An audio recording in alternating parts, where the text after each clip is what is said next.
Hello and welcome to the That's So Craven podcast, your Fulham podcast from Down Under. We're here today to discuss Fulham playing in the FA Cup quarter-final for the first time in 16 years as we take on Manchester United at Old Trafford for a place at Wembley. To discuss this game, I have Sammy. How you going, Sam? What up, peeps? I'm going good. And bit bewildered because I've just walked through the door, but no, I'm ready. Let's go. Let's get it. Good stuff, Sammy. And Dad, how you going today? I love the way I always have to follow that, but I'm not going to try. All I can say is it's 29 degrees. I could be freezing. Life could be worse. That's a good follow up. It's not terrible. I was going to say I'd take that most times, more often than not. So yeah, guys, obviously we've come off the back of a couple of disappointing results. Talking through the loss to Brentford, the loss to Arsenal. Obviously, without our talisman in the middle, João Palhinha, who is now back from his suspension, this is the first game we're going to see him back. A couple of little injury concerns as well that we can talk through today. But Dad, I'll go to you first. How exciting is Fulham being in an FA Cup quarter-final for the first time in 13 years, I think it is. Such a long time since we've been at this stage of the competition. Yeah, it's very exciting. I mean, you hope and pray and wish that you get a dream easy run, but it really realistically can't be so. And if you're going to win it, in the last 3 or 4 games, you're going to have to beat some very good sides. So I wish it was at home to, I don't know, Southampton. Grimsby. Yeah. Well, yeah. I mean, yeah, even a non-Premier League side, even better. But I think it's time to get up for it and to put out a great performance. And I'd like to see a bit of a turnaround and have a really great game to win this one and turn our fortunes around in the Premier League, actually. Yeah, agreed. It does feel like not a turning point as such, but the season's been going so well so far, and we're in this little patch now where we are struggling a little bit. And it does feel like this game is an opportunity where there's no points at stake as such. So you can, have a bit of a free hit and try and get a win out of this one.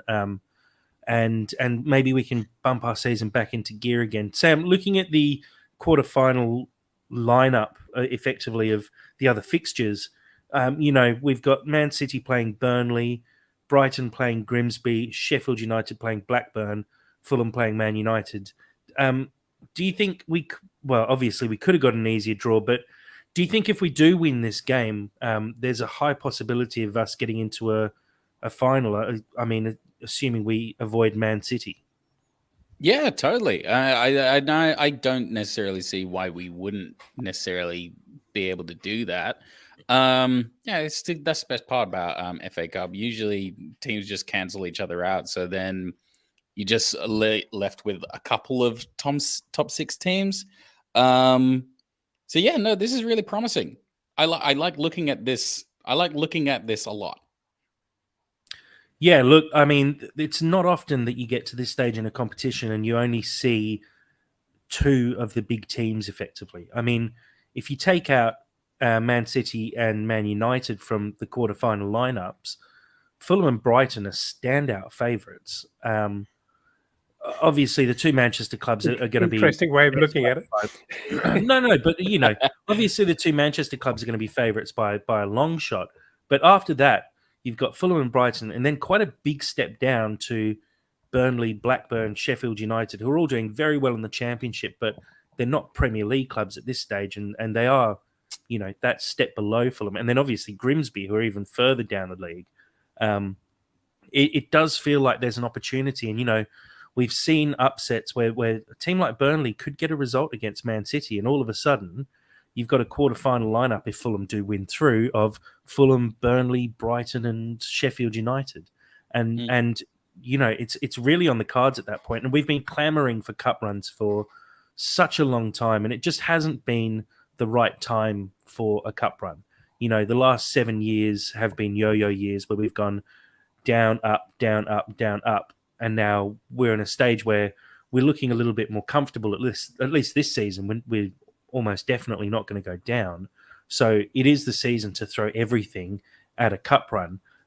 Let's have a quick look at the recent form of these two teams. Obviously, we know about Fulham's form, the loss to Brentford and Arsenal recently, where we've actually conceded 6 goals in the last 2 games. An interesting stat about the fact that Fulham have conceded 27% of their goals in just 3 games this season when João Palhinha has not been playing in the side. Dad, do you expect Fulham to be a different beast with Palhinha back into the team? Or do you think there are wider issues that potentially need to be addressed? Well, it's the big talking point. And as much as I think everyone's kind of uncomfortable being framed as that one-man team, and I don't think we are a one-man team, but it's very difficult to articulate the presence that guy has on the field and what he does to people's effort levels, I think. Because when you have a man chasing so hard off the ball, going in so hard, I think it lifts players. So yeah, I think it's a difficult one to measure, but I think he makes a big difference, a massive difference. Sammy? Yeah, I want to actually reiterate a point that I heard Tifo actually talking about us because they covered the Arsenal game, and I actually thought it was actually a really good point because they were talking about how at this stage of the season for teams like us, we've had a really, really good run, and teams are starting to kind of figure us out a little bit because, yeah, there's not a lot of depth. There's always the same amount of players, and so you play X number of games, and then you actually have a pretty good sense of how teams play, and I feel like that's kind of like what's happened to us over the past couple of weeks. The one caveat to that is João Palhinha, because you can't fully tactically break down. He's just really good, and he's gonna make your life really, really hard. So no, it's invaluable, and I'm very, very happy to see him back. I just wanted to put that out there. It's not even a skill good thing. It's about the effect that a tough enforcer has both on an opposition and also on the people around him. It's really difficult to measure. Yeah, you can't really kind of tactically get around that too much.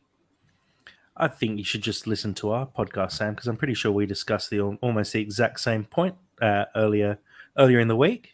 Some people might not have listened to this podcast. Sorry, the one earlier in the week. So I'm just reiterating, just. Of course, everyone listens to every single That's So Craven episode. Why wouldn't they? Looking at Man United's form, it's an interesting read. They played Southampton last week, who we know are bottom of the Premier League, and drew 0-0. Admittedly, they did have a man sent off, but we've seen what a team like Man City, for example, can do when they have a man sent off. If you're that good, it doesn't even seem to make a difference. And I reckon if Arsenal had had a man sent off on the weekend, they still would have seemed like they had an extra 3 men on the field like they did. A really good 4-1 win against Real Betis at home in the Europa League. That crazy 7-0 loss to Liverpool. I've put Man United on the screen here, but 7-0 loss to Liverpool, which sort of came a little bit out of nowhere considering Liverpool's form this season. A 3-1 win against West Ham in the last round of the FA Cup, and the 2-0 win against Newcastle to win the Carabao Cup. A lot of very interesting results there from Man United, where they'd be expected to win that game against Southampton. They'd be expected to put up a decent fight against Liverpool. But they are also still getting results with a 4-1 win at Betis. The win in the cup final. We know they can play well in knockout competitions. Man, you have a great record in all knockout competitions. Dad, I'll chuck to you. Man, you do have a game coming up on Thursday night. We're recording this at the moment on Wednesday. So tomorrow night they're going to be playing against Real Betis in Betis. How much of an impact do you think that's going to have on them? Admittedly, they do have a bit of a buffer with a 4-1 lead. Do you think they're going to be resting a few players knowing that they have that lead, or do you think it's too important for them to get through to the next stage of the Europa League? Oh, who knows? I mean, they've got depth, so they can do it. They've also got an extra day, given this fixture against Fulham is a Sunday. So, look, I think I think they're going to have to put out a reasonably good side against Real Betis. So I think it does have an effect. And yeah, that's all I've got to say. Yeah, I mean, Europe's where the money is. I know it's the Europa League, it's not the Champions League, but at the end of the day, the money that you get from winning competitions like this and progressing in competitions like the Europa League is probably more important than the FA Cup. They're playing on a Thursday night in Betis. They'll most likely fly out immediately after the game. They won't train on Friday. They might do a little session on Saturday and then play on Sunday. So there are going to be a few tired legs there because they did have that game against Liverpool as well, and because of the nature of the competitions that they play in, they have a much heavier schedule than Fulham. I saw a stat that Rashford had already played 50 games this season, which is just insane. Like, a little bit worrying, I think, when you consider some of the Fulham players this season who are fairly regular starters would have only played 25, 26 games. Rashford's played double that already at this time of the year. And admittedly, that includes international games. But Man U have a heavy schedule, and we're starting to see it with, an injury picked up to Garnacho in the Southampton game. They're obviously without Casemiro, who's suspended. So it could be interesting. I mean, it's not a bad time to be coming up against Man United. That point you make. Sorry, Sam. The point you make, and I think it is a consideration when you have a midweek game. It's a European game, so it's significant, but it's away, and that's not to be. It's not to be discounted because, there's travel, there's a disruption to the schedule. It's all little things that I think do matter. They do matter. Yeah. 100%. I got a really good point on that. Also, as well, I really want to just get this out there because I work with like 3 Man United fans. So if there's one team that I feel like I know a significant amount about, it's literally just me trying to claw Fulham talk into the work day just through talking to them. But yeah, they're a really, really interesting side in terms of like once the game plan isn't necessarily going their way or a couple of things fall apart from Ten Hag's structure, the whole thing just goes out the window. Like you saw it against Southampton really recently, and you also saw it against Liverpool. Like literally, they are so easy to actually. Well, I don't actually think they're easy to dismantle, but once they are dismantled, they just become this weird wreck, and that puts us in an awesome place if we can create some disruption. They're tired. I think it could genuinely be an upset, and this I can't think of another time where I could ever say that against us playing against Man U with an informed Marcus Rashford and all the other things. Point of order, Mr. Chairman. You had a point, yeah. Point of order. That 7-0 win against Liverpool was the arrival of Gakpo, Nunez, and Salah, who are 3 brilliant genius players, actually having a ripper day. And if you've got those sort of players on your side, you can't say that Man United gave up or were dismantled. No, they didn't. They didn't give up. They'll dismantle anyway. So in order to dismantle Man United, you got to have those kind of players in your team to rip them apart and go against maybe the run of play or their run of form or whatever. I'm not sure how good an argument that is, though, because Nunez and Gakpo have been there for quite a while now. Yeah, but when you have brilliant, high-quality players in your team, they can do it. And I think Fulham, realistically, is a different sort of it's a different kind of an animal. We are a unit that rely on really optimal efficiency, if you like, and we've already talked about it to death. Marco Silva extracting incredible things out of above average players. Unfair, unpopular, I don't know, but I think that's the truth of it. And I think maybe Mitro is a guy who can do mercurial things. Maybe there's one or two other players, but you don't have the kind of superstars that can score hat tricks on the day. I think at the end of the day, this is not a bad Man United side. So No, of course not. the point may be that you can break them down and they fall in a heap, but we haven't seen that happen that many times this season.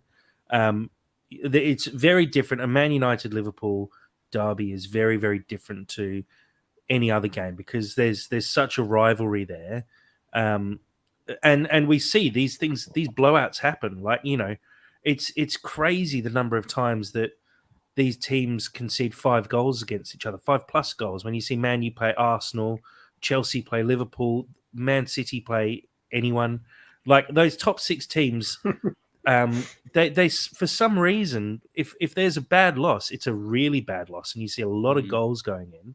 And I think you can put that 7-0 down as a bit of an anomaly. I don't think that is an indication of Man U being able to be completely broken and beaten quite comfortably if you score 1 goal against them, that it just falls into a heap. I do think there are opportunities to beat them, and I think when we played them earlier this year, we were very unlucky not to take all 3 points, and that is a big positive I think we can take forward, because really we kind of dominated Man U when we played them last time. They beat us on the break a little bit. Let's have a look at a couple of potential lineups. We'll look at Fulham's first. I've come up with a bit of a mock lineup here based on what I think the lineup should be, and we can sort of go through it, discuss it. I think the back four, I reckon we'll see a return of Diop and go to that more expected back four and Leno in goal. So Leno in goal, Robinson at left back, Ream, Diop in the centre, and Tete on the right.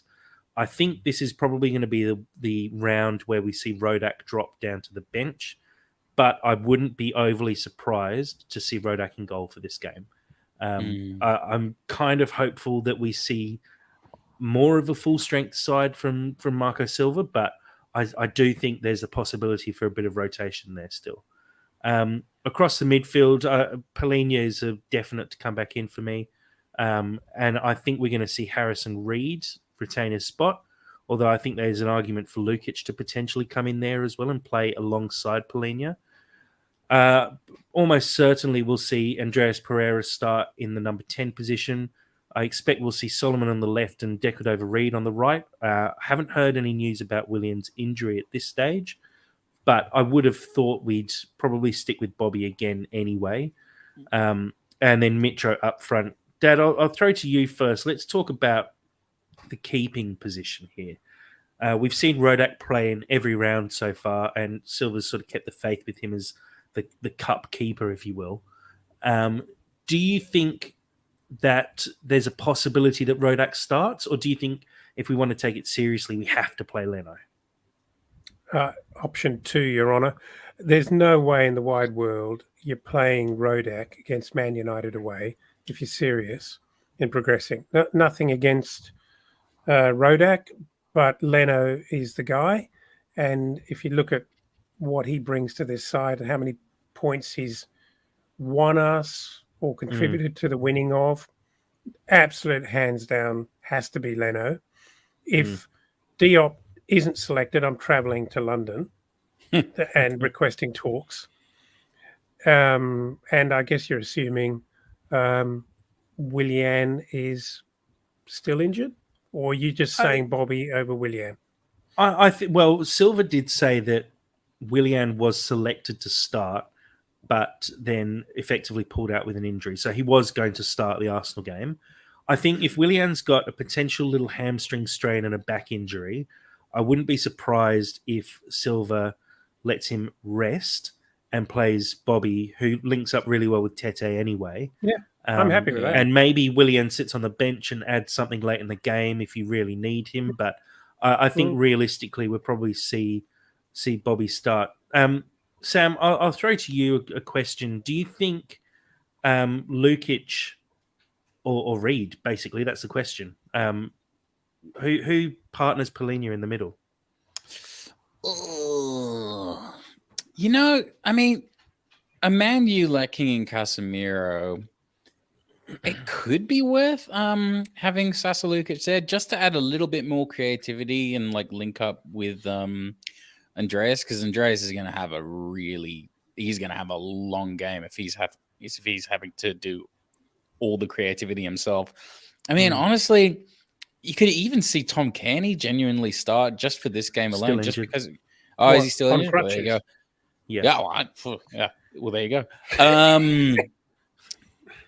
I could genuinely see Sasa Lukic starting over Reed as well. Also, just to be honest, I'm not 100% sure if I see Bobby starting. Like, I can see. Sorry, who would you put there instead? Weirdly, I'm almost thinking maybe Wilson. I'm just trying to think how like. No, forget your biases. I'm just trying to think like how Silva would essentially see this game, because we're always wrong when it comes to how Silva actually lines up and actually sees how I he got can it do right it. a couple of weeks ago. You did get it right, but the fact that that's an anomaly should say everything, you know? Like I'm genuinely trying to think here, like what not Wilson, what Silva thinks that he actually needs. And I'm just trying to think, does he want creativity? Because I don't think he's going to need that much brute force. But yeah, I'm not sure. But I think, just to be devil's advocate, I'd like to see Sasa Lukic maybe start over Reed, just to see what he can do in the full side. Yeah. Sammy, I'd go further than that. Sorry, I'd go further than that and say, I'm going to say Lukic is a bit of an enigma. He's promising to be quite a package, doubled up with Polina, and we've never seen it. He's always had to step in for Polina. And nothing against Harrison Reed, but we know what he can do, and he probably needs a rest, honestly. Yeah. And I think, yeah, you go. I think, not that this is an unimportant game, but it's not the Premier League. I definitely want to see Lukic and Polina and see what they've got to offer this team. Definitely. Yeah, because like I've seen glimpses of like Lukic's ball control, and I can see that there's creativity there, and I can see that there's some real genuine skill and some good vision. And I just want to see like what he would actually be like if he has like the freedom of having Polina there to essentially clean up. Yep, I agree. I really like the look of Lukic. Admittedly, we haven't seen a lot of him, and when we have seen him, it's been out of position. I'd really like to see him alongside Polina, because I agree. I think he's a bit more creative than Harrison Reed. He's not going to give you quite as much of that sort of hassling that Harrison Reed does. But I think Polina sort of makes up for that, and we could see Polina basically winning the ball back and then laying the ball off to Lukic, who drives forward. He looks really good when he's got the ball at his feet. And I'd just like to see us at least give it a go, and I think this is a good opportunity to do so. Sammy, I'll throw you a question that's come in from one of our live viewers, William. He says, would you play Leno for this game and give Rodak a start in the next league game for the sake of keeping everyone fresh? Oh, that's a very, very diplomatic question. Honestly, Will, love your work, always do. I don't really like starting Rodak. He just fills me with too much stress. I don't want to see Rodak in the Premier League, especially in these next couple of games that we've got coming up, just purely because I think the games are so winnable for us, but they're equally as losable. I feel like they are our games to lose, playing like those relegation teams. And I don't want to be stressed going into those games. So I'm sorry, Leno, you're a big boy. You're like, the toughest software engineer I've ever seen. So I'm sure he can handle it. But bless you, William, for playing a great politician there. I'd go on, Dad. Is there a side that can actually afford and is therefore invested in two world-class keepers who they rotate? There's not a side in my head that does that. Not Not And Man U rotation. I used mean, to. you look at Chelsea. They've got Kepa and Mendy, who are both world class keepers. Mm. Nottingham Forest have Dean Henderson and but Keylor Chelsea, Navas. They're both class keepers. Chelsea are profligate. They just Sure. waste money. Mm. And I mean, so most teams have a good keeper behind him. Maybe not world class, but I'd say we have a world class keeper in Leno. It's tough to get anyone near that level to sit behind and not play. That's why teams like Chelsea picked up Mark Schwarzer at 39, because you want someone who can do it, and you almost need to pick up like a Pickford in 4 years' time when he's in his late 30s, and have him sitting on the bench as your backup keeper because he can do it, and he's not going to be too pissed off at not starting every week. So it's tough. I think, to William's question, I think you do play Leno this game, but I don't think you have to give that back to Rodak unless unless there's a promise that's been made by Silva to Rodak saying you get to play every game in this competition. I think unless that's been said, Leno starts every game from here on out. But I think there's no way. There's no way Silva's making that deal with his second keeper. That's how you keep second keepers, though, and how you get a half decent backup keeper, by making promises like that. Because I'm all for like integrity. It's not how you win an FA Cup. Yeah, like I'm all for integrity and fairness, but at the same time, it's like you want to play to win, and you have to put. But you also make those promises not expecting to win an FA Cup. That's the thing. You expect that will give Rodak a guarantee of maybe 5 or 6 games for a season.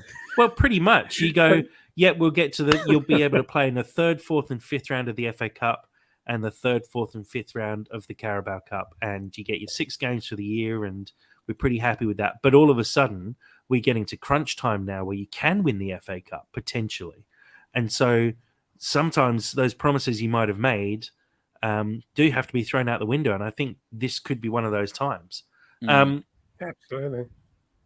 Moving on to the Man U lineup, because I think we're pretty comfortable with Fulham lining up in a similar sort of fashion. There might be some rotation on top of this, but let's have a look at Man United now. As we did mention before, your dog's not happy with the Man United lineup, Sammy.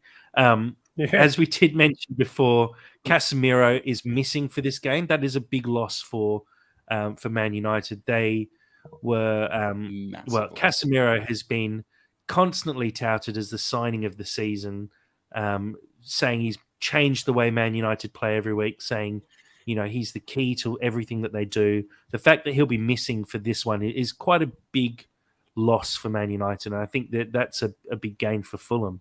The other one who's out is Garnacho. Now, obviously, he's not been a starter that much, with Rashford and Antony both being in good form, but we do know what he can do. He obviously scored that goal against Fulham, the last goal before the World Cup break. So I've put together a rough lineup based on how Man United went out in the game against Southampton last week. So we've got De Gea in goal, a back four of Wan-Bissaka, Varane, Martinez, and Luke Shaw. I expect that will all be the same unless there's a bit of rotation. Maybe De Gea gets a rest, and maybe Martinez gets a rest as well, and Luke Shaw as well, because they're a little bit older. Martinez isn't that old, but they're playing most of the games at the moment. Please start Harry Maguire. Please start Harry Maguire. It's very possible we'll see Harry Maguire come in. He's obviously on the bench, and Man U have been very good at bringing youth through into their starting lineup, and they do it in the cup often as well. So wouldn't be overly surprised to see some youth come in.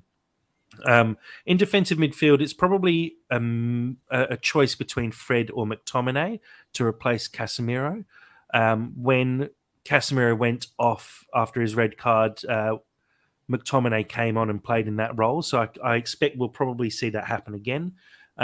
In midfield, I've gone with Fred and Fernandes. Fernandes is obviously a top-class player.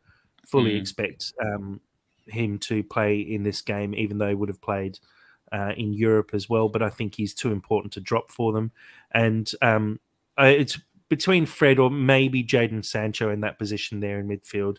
Sancho did start there, but I wouldn't be surprised to see Man U maybe go a little bit more defensively with Casemiro missing. and bring in Fred to play in the centre. Up front, the front three, expect it to be the same with Anthony on the right, Rashford on the left, and Weghorst up front. I'll bring up a comment from Steve here, who's also following along on our live. We have talked about a little bit the fact that there's a game on Thursday that Man U have. Steve says Real Betis could give them a hard game tomorrow night. Currently 5th in La Liga. Steve obviously knows, being a man living over in Spain as well. We could expect, that it's very possible when you're 4-1 down and it's a knockout game, Real Betis are going to throw absolutely everything at Man United. And we could see a few more injuries and a few battered bodies. And maybe we do see a little bit more rotation from this Man United side. Sammy, I'll throw to you, seeing as you've said you've got a few Man United friends at work. Do you expect to see a similar sort of lineup to this, or are you expecting Man U to maybe rotate a little bit more? Shout out Sears, shout out Dr. Anthony. I know. Rob, if you're listening as well. I'm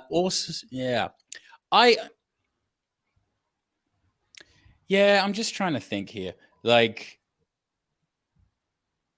obviously FA Cup's very important to them. So I'm almost thinking, because they're like, is it 4-1 up currently on aggregate? Yeah. So with that in mind, are they even potentially going to put out a lesser squad against Real and then have a bit more of a beef squad against us? Just because in theory this game's more important because like there's no second leg. Yeah. Well, as we mentioned, it's a good point you make. As we mentioned before, Rashford has played 50 games so far this season, which is just outrageous. Yeah. And so there's the potential that in a game like this where you're 4-1 up against Betis, you don't play Rashford in Europe or in the FA Cup and actually give him a proper decent break. We do have an international break coming up as well, so that's another thing to consider. A lot of these guys are going to be going away on international duty on top of this as well. It's a bit of a packed period for some of these players, and maybe we do see Man United make a few more changes to try and give them a rest, because they are pushing for those Champions League spots, and they do need to make sure that they do maintain some really good form before the end of the season, because there's a bit of a chasing pack behind them now. Yeah, I do think as well they seem to really be prioritizing the league above everything else. Obviously, Europe's always going to be really important to them, but like, I mean, literally just for like their bottom end and just their marketing in general, like getting into Champions League is just ridiculously huge for them. So I can't see them trying to do many things to really disrupt that. But again, it's just hard to. It's just hard to tell, just because with a squad like this, you can do so much rotation. You can literally start like a 19-year-old in Anthony's position, and if you have like a relatively beefed squad, it's not going to make too much of a difference. Like, it's a tough one. You just can't really apply the same rules that to our squad to theirs, which is annoying and doesn't necessarily feel like good podcast chat. But it is true. It is true.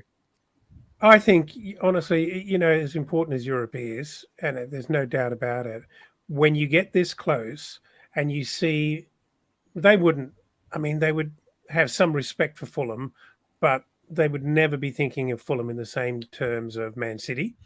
So I think they'd expect to be able to brush Fulham aside at home. I really do. And so then they'd be looking at, they could have a pretty easy run here to the final. And so it is a matter of actually trying to work out what the odds are of getting through to a final at Wembley where you can get some silverware. There's no way they're going to not take this seriously. So they'll be wanting to win this. So I think we should expect a fairly full strength side from them. I do. Yeah. No, Jack, you go. No, you go, Sammy. Go. I was just going to make almost a color commentary point, because I just think that this has the potential to be a really good game. Like Steve has literally just said it in the comments, but there are some really tasty matchups that can potentially happen here.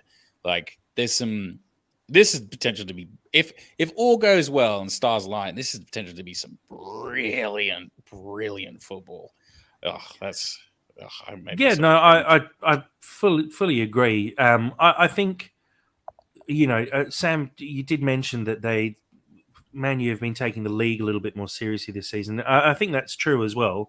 And I'm just having a quick look at the league table here, and they're only 2 points ahead of Spurs at the moment, who sit fourth. They've got a big game coming up. Their next league game is against Newcastle. Newcastle have to play Forest before that. Expecting Newcastle will win. They do have a game in hand. If Newcastle beat Man United in that game and Tottenham win as well, Man United drop down to fifth and could easily have Liverpool breathing down their necks, even Brighton as well with the games they've got in hand. Man U definitely aren't guaranteed a Champions League spot at this moment, and I think that would be sitting in the back of the mind. The only consideration, yeah, of course, the only consideration is that their next Premier League game is against Newcastle, and that's on the 2nd of April, so that's still 18 days from now. It is because of the international break, so they do have a bit of time off. But again, like I said, all these guys are going to go away and play in the international break. So there's a lot going on for Man United at the moment. They're juggling. It's the problem with being in so many competitions. You're constantly juggling and trying to work out what you do and what you prioritize. I'll be really interested to see how they actually go with this one and what they do, because like you said, they easily have the ability to pull someone from their under-21s who's been performing really well and chuck them up front and see what happens. I'm just interested to see quite how seriously they take the FA Cup, and if they're going to put out what we assume to be a full-strength side, let's say, or if they do go with a bit of rotation because they expect to brush us aside, and maybe that sort of opens up an opportunity for us. Again, like I said before, we've got the ability here to potentially come through this game, if we win it, to have a kind semi-final draw, considering even if you had to come up against Man City in a semi-final, you'd probably still take that and say, we made it this far, we come up against a really good side. But there's also the potential to play a Blackburn, Sheffield United, Grimsby or Brighton in a semi-final of an FA Cup. It really does feel like this is an opportunity for us, and we get through this game, there's a high possibility that there could be some silverware in our season, which is just a great feeling to have and a great way to cap off what has been a really exciting season and the best season for Fulham in a very, very long time. Let's move on and have a look at my top tip for this week. So I've gone with a multi, as I always do, just to try and find a bit of value there.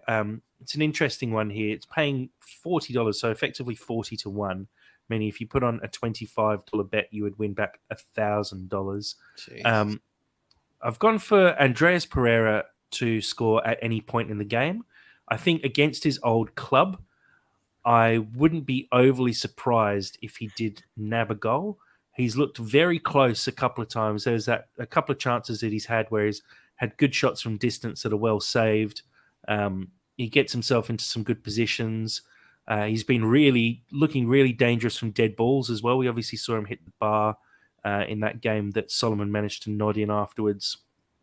So I think against his old side, it feels like this could be a bit of a writing on the wall kind of moment, and seeing Pereira put a goal in against Man United could be quite interesting.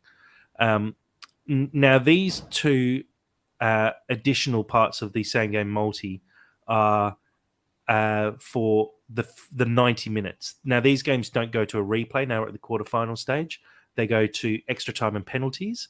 I'm going with a draw at the end of 90 minutes and for there to be under 2.5 goals. So effectively a 1-1 draw at the end of 90 minutes. If we see that happen, then yeah, 40 to 1, $25 wins you $1,000. Comments, thoughts, go. That would be awful. I would hate to go into extra time. I would hate that so much. Is that mainly because the game kicked off at 3:30 for you?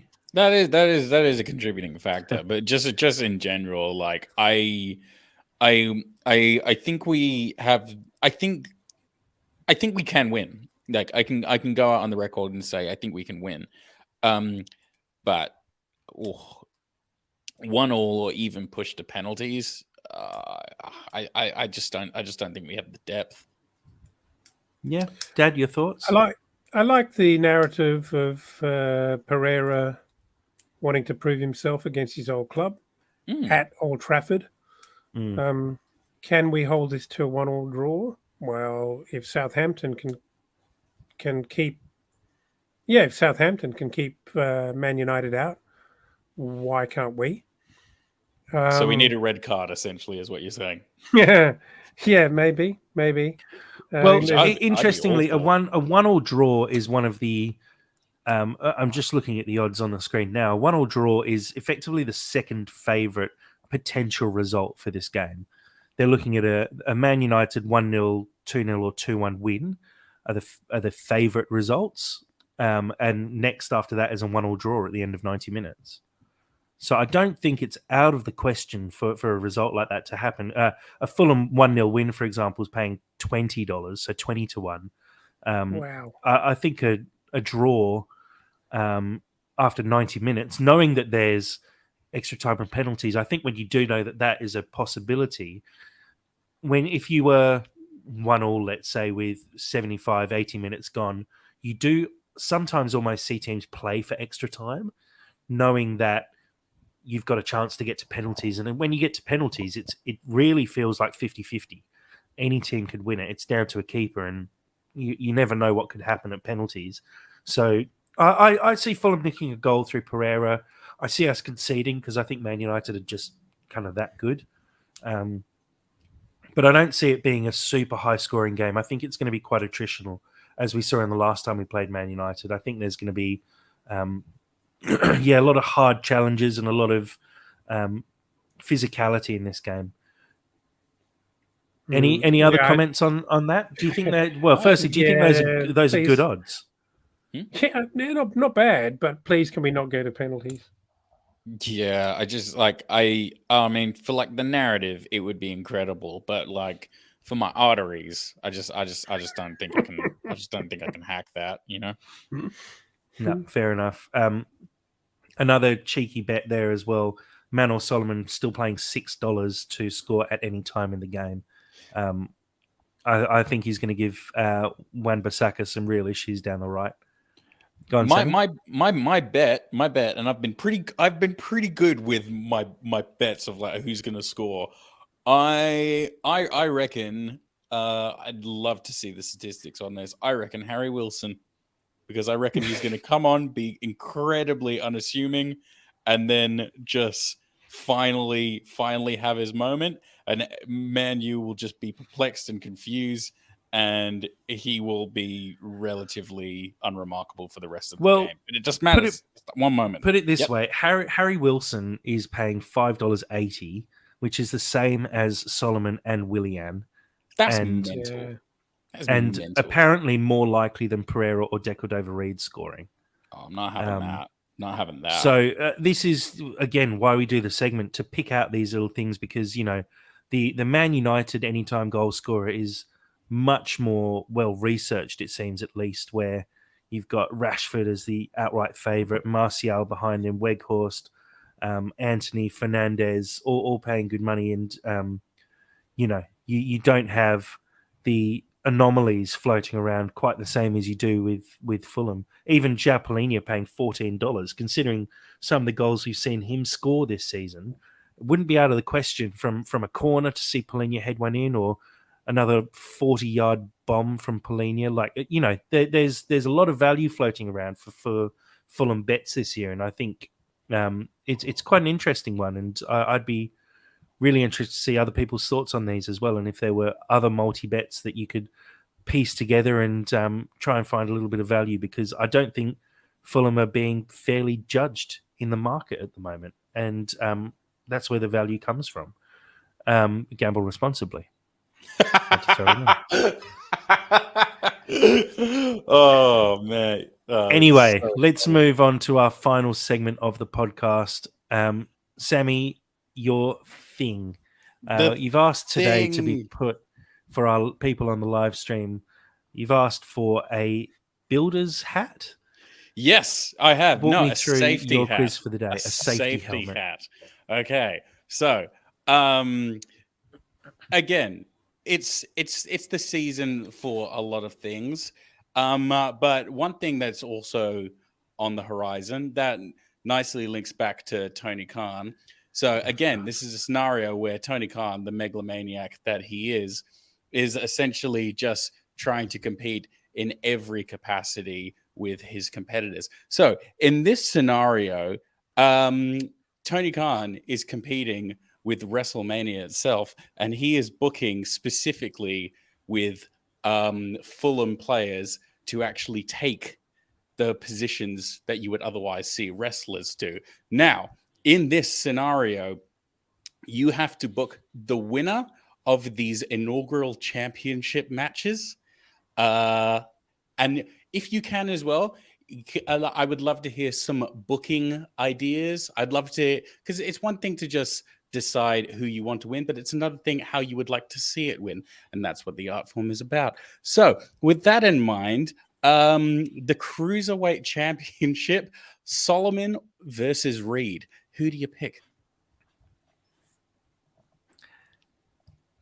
Harrison Reed, I think, has a bit more bite about him. I'm a little bit worried that you actually put thought into this one, Sam. This feels like one that you came up with last minute. You told me you'd actually planned this one. No, I came up with this one last minute, but yeah, it just kept on running out of my head. It's like I just kept on seeing it. Yeah, Harrison Reed for me, I think he's a bit more of a fighter than Solomon. Although I do think Solomon, I wouldn't like to get in a fight with either of them, to be perfectly honest. Oh, see, I see Solomon as the lovable babyface. Yeah, I think Solomon could have like a Rey Mysterio vibe about him. Yeah, I see that. Bit of Krav Maga, maybe. Yeah. This next one, this is the thing that really sparked it going. So the tag team championships, BDR and Tete, or the Americans, Tim Ream and Anthony Robinson. Who you booking to win?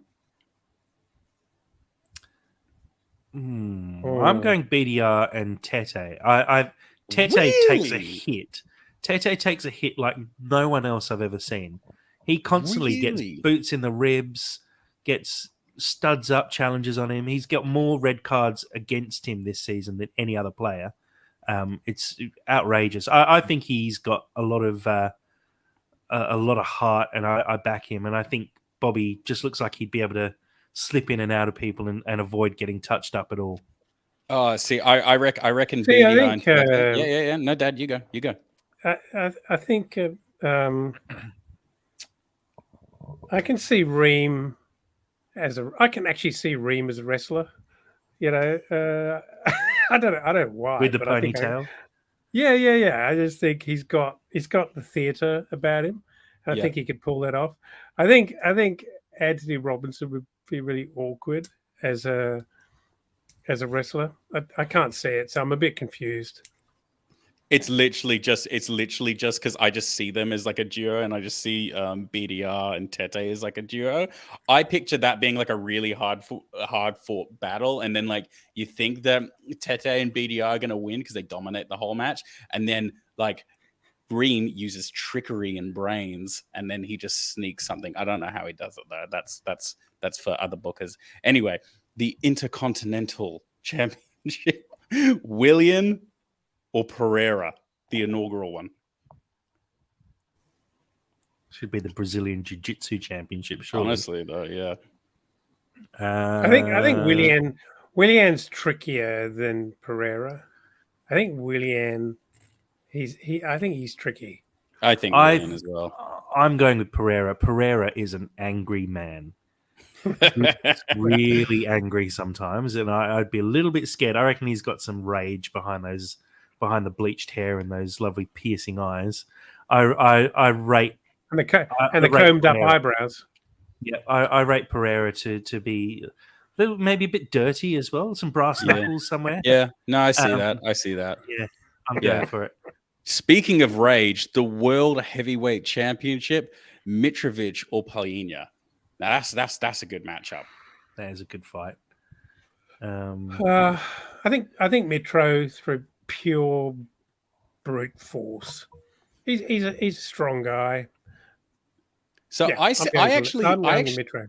I actually see Mitrovic, like I know it's inaugural, but I actually see Mitrovic coming in as champion, and then like Palhinha just dethroning him after just like a blood bath, like they're just pissing blood from like the face, and like it's a ring of claret, you know? I reckon Mitro. He's an angry man as well. There's a few angry men in our team, Yeah. and I'm pretty sure I've seen in a few interviews a few people saying, you just don't mess with Mitro. He's in the gym. He's angry at everyone. He's shouting all the time. And the guy, I think, pretty sure all the Fulham guys just secretly love it because it's like that person who you can just poke with a stick a little bit, and he'll just go for you, and it's quite enjoyable when you have someone like that around you. Speaking of poke with the stick, this one is my favorite. So this one, it's the only non-championship match, but it's a grudge match. It's a street fight between Leno and Rodak. So now, okay, so we for the quarterfinals jersey. So like I know Hardcore that rules. Leno's probably just going to beat the hell out of him, but I want you to book this match. Like I want you to tell me how he beats him, or if Rodak just pulls off a miracle and just like finds a steel pole out of nowhere or something like that. I reckon Rodak has more to lose here, and so I think it is no holds barred, street fight, weapons included. It's all Rodak for me. I think he just goes dirty. He's low blows. He's all over the shop trying to win that position back because you're not going to do it with your football at this stage. No offense. You got to do it with a brass pipe or a steel chair. I cannot see a world where Rodak is able to beat up Bert Leno. Like Bert Leno literally just feels like the Blastoise to his Squirtle. Like he just feels like he could eat him. Do you know what the funniest thing about all of this is? That actually the live look at the chat. Sorry, yeah, the guys following it live have come alive. What did William say? Like Rodak with the cheeky near rake and jerk. Oh, that's great. That's great. Like and the tap on the tapping out. Oh, Leno tapping. I can't see Leno tapping out. I'm not having that. Yeah, I have to agree. I don't think Leno's going to tap out, but I'm a big fan of Rodak. I think he's going dirty there, and he's doing everything he can to get a win because he's got nothing to lose. He's a man with nothing to lose. Oh well, what a show that will be, and that's the segment. I'm interested why he went for the hard hat for that one, but we'll work on that for next week for Sam's next thing. Because safety. Because safety. Because if you're gonna wrestle, you need to be safe, you know. And also, I just knew that if I picked a hard mask or put you in a cane mask, Sammy, it could have been perfect. Yeah, but I knew that if I knew that I did that, then you would just get it, and I just wanted to see the shock and horror of like the switch of you just being like, "Why did you pick a hard hat for that?" As always, Sam's thing looks terrible at first, and somehow manages to come through and save the day. But look, guys, that's been a really good chat, I think, about this game. It's an important game for Fulham. It's the first time we've had a quarterfinal in many, many years. It's a potential to go to the semi-finals for the first time in over 20 years.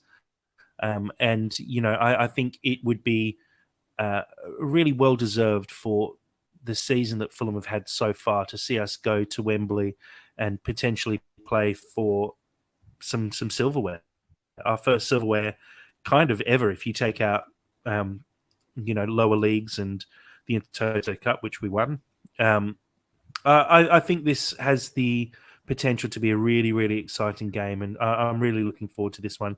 Bit of a rough time for us over here in Australia, a 12:30 a.m. kickoff on a Sunday night. Monday morning at work is going to be pretty rough. And obviously for you, Sammy, over on the East Coast as well, a 3:30 start. That might be a first thing in the morning watch for you, I think. But look, I really look forward to catching up with everyone again and talking through this game because I think there's the potential for a really good Fulham result here now that we've got Palhinha back into the side and, a few players knowing that they do need to put on some good performances. So I'm hopeful of a good result for Fulham. Again, a big thank you to everyone who's been following us on social media.